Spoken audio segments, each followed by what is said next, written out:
बढ़ते आगे बात अब लोकसभा चुनाव की। दरअसल लोकसभा चुनाव को लेकर बीजेपी ने अपनी मैनिफेस्टो कमेटी का ऐलान किया है। राजनाथ सिंह को इस कमेटी का अध्यक्ष बनाया गया है। निर्मला सीतारमण संयोजक होंगी। कमेटी में कुल 27 सदस्य शामिल किए गए हैं। रिपोर्ट देखिए।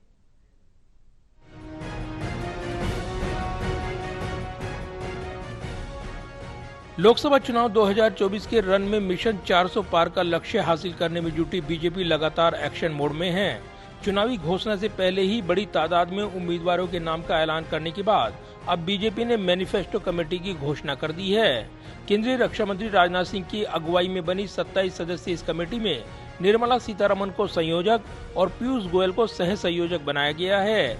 इसके अलावा केंद्रीय मंत्री अर्जुन मुंडा, भूपेंद्र यादव, अर्जुन राम मेघवाल, इसके साथ ही वसुंधरा राजे, स्मृति ईरानी समेत कई पार्टी नेताओं को सदस्य के तौर पर इस कमेटी में जगह दी गई है। बीजेपी के राष्ट्रीय अध्यक्ष जेपी नड्डा ने लोकसभा चुनाव 2024 के लिए इस इलेक्शन मैनिफेस्टो कमेटी का गठन किया है।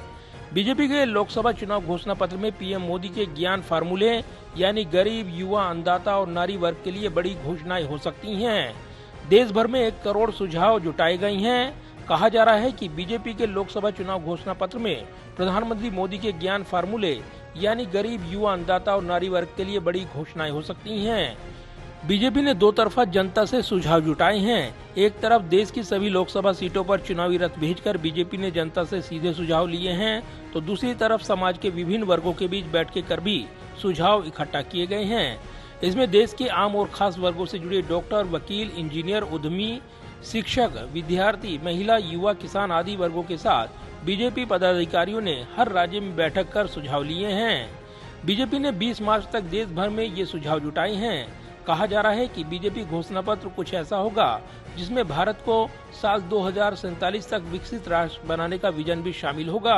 प्रधानमंत्री मोदी अपने हर भाषण में विकसित भारत का आह्वान करते रहे हैं।